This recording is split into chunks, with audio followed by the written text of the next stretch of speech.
You open an investing app for the first time, not because you suddenly understand the stock market, but because a coworker mentioned it once, casually, and the thought has been sitting in the back of your mind for weeks like an unanswered text. You stare at the screen for a long time before pressing anything, scrolling through company names you recognize, feeling like you're standing at the edge of something important without knowing exactly what. You don't invest thousands. You invest the cost of a dinner you didn't go out for. And somehow that small, almost embarrassing amount becomes the beginning of a story you don't fully understand yet. Most people think investing changes your bank account first. It doesn't.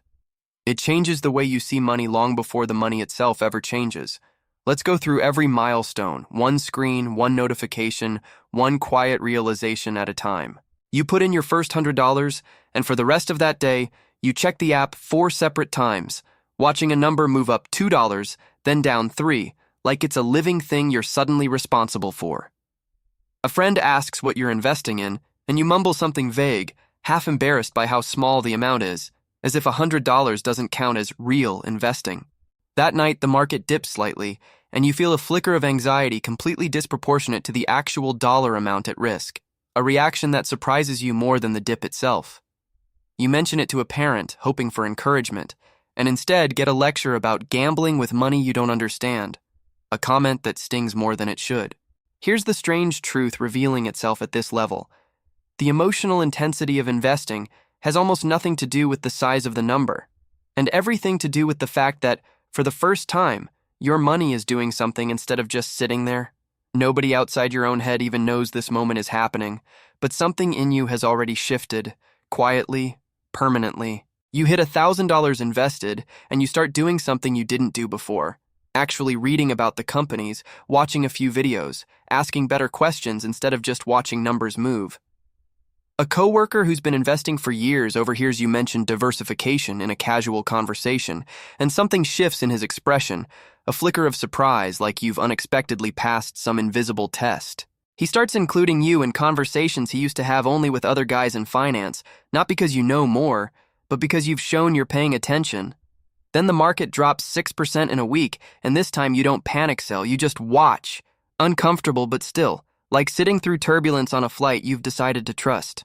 A relative asks, half joking, if you're becoming one of those stock people now. A comment that's meant as teasing but carries a small undertone of distance, like you've started speaking a language they don't follow anymore. The realization settling in here is an uncomfortable one. The moment you start taking your money seriously, some people around you start treating that seriousness as a kind of betrayal, as if your growth quietly highlights their own hesitation. You cross $10,000 invested, and the first thing that changes isn't your lifestyle, it's your relationship with bad days at work. You sit through a frustrating meeting that would have ruined your entire evening a year ago, and instead you just feel mildly annoyed, distracted by the knowledge that something, somewhere, is quietly growing regardless of how today went. You open your portfolio one random Tuesday and realize the gains from the last few months alone could cover a flight you've been wanting to take, a realization that arrives quietly, with no fanfare, just a number sitting there matter-of-factly. A friend mentions he's thinking about getting into investing too, and for the first time, people start asking you for advice instead of warnings, a complete reversal from the lectures you used to receive. You give cautious, careful answers, suddenly aware of a strange new responsibility, the weight of being someone whose opinion might actually move another person's decision. The deeper truth surfacing here is one nobody warns you about. Once you cross a certain threshold, you stop being the person learning and start being, without applying for the role, the person other people learn from. You hit your first $100,000 invested, and you stare at the number for a long, quiet moment before doing anything else, half expecting some external sign of significance that never arrives. There's no notification, no celebration, just a portfolio summary page that looks exactly the same as it did yesterday, except for one number that took years to reach and now sits there as if it always belonged. You mention the milestone carefully to a close friend, and instead of excitement, you get a slightly awkward silence, followed by a question about whether you're going to retire soon. A comment that makes you laugh, but also reveals how differently people now perceive your relationship with work. At your job, your manager mentions an opportunity for a stressful, high-visibility project, and for the first time, you negotiate the terms instead of simply accepting them, a subtle shift in tone that doesn't go unnoticed.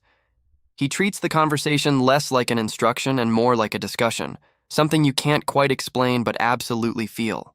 The realization crystallizing here is a quiet one. Financial milestones don't usually arrive with applause. They arrive as a private confirmation that years of unremarkable decisions were actually building something the whole time, even when it felt like nothing was happening at all.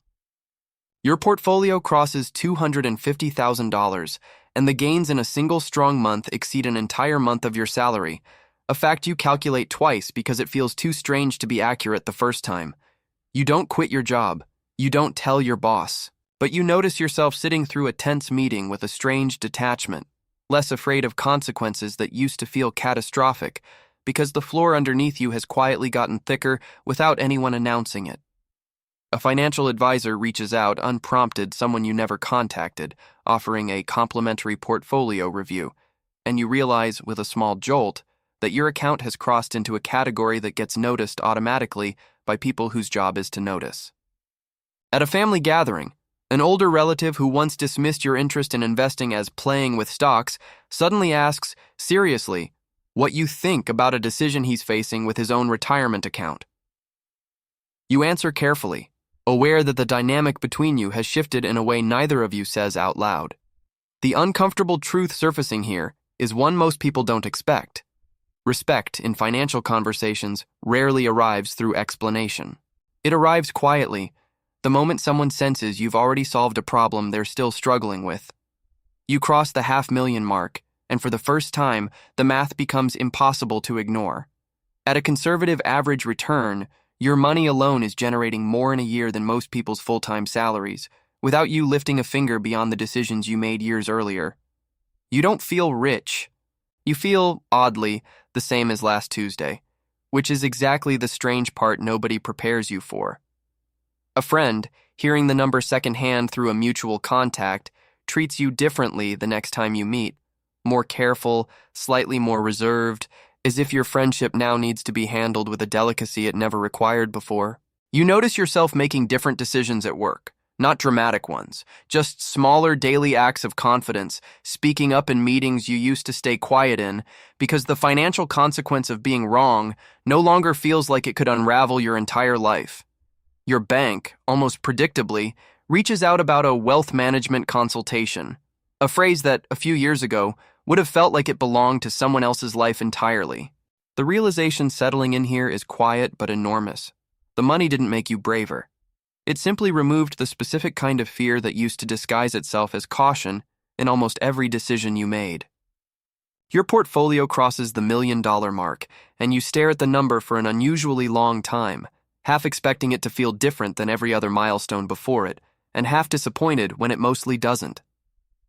There's no champagne, no announcement, just a quiet Tuesday evening, and a screen that says something you spent over a decade working toward without ever picturing what the moment would actually feel like.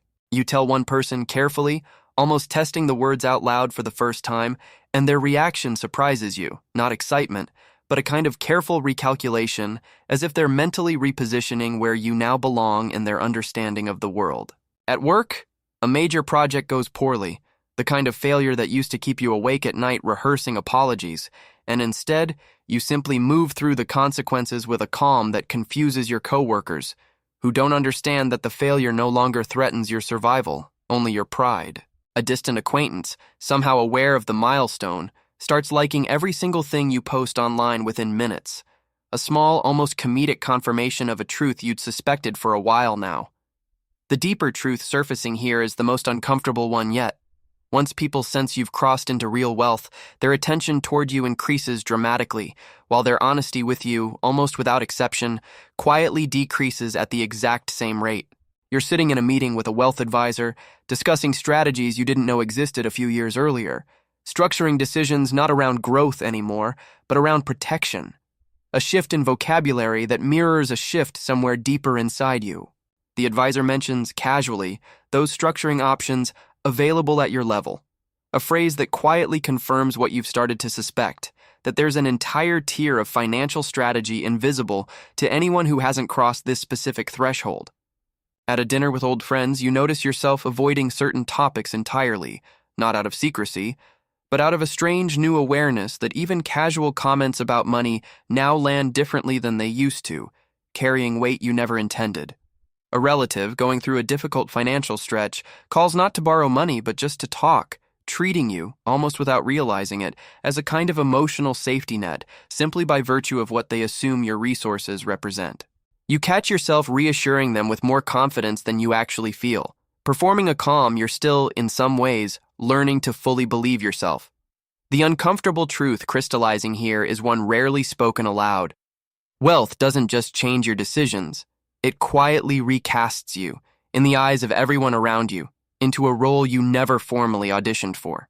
You're at a coffee shop years into this journey, when you notice someone at the next table nervously transferring a small amount into an investing app for what is obviously the very first time.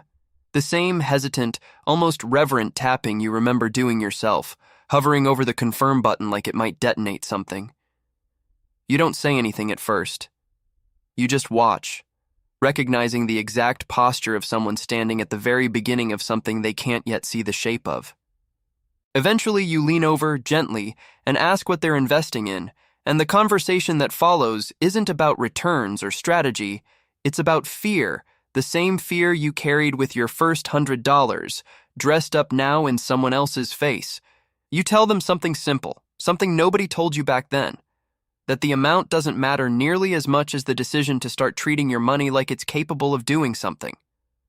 And in that exchange, the entire arc of everything you've experienced finally reveals its shape. Every milestone you crossed wasn't really about the number growing larger. It was about the slow, quiet erosion of fear, one decision at a time, until the version of you who once panicked over a 6% dip became someone capable of calmly discussing strategies most people never get the chance to learn. The market never owed you anything. It simply rewarded the version of you willing to stay in the room long enough to find out what patience actually compounds into.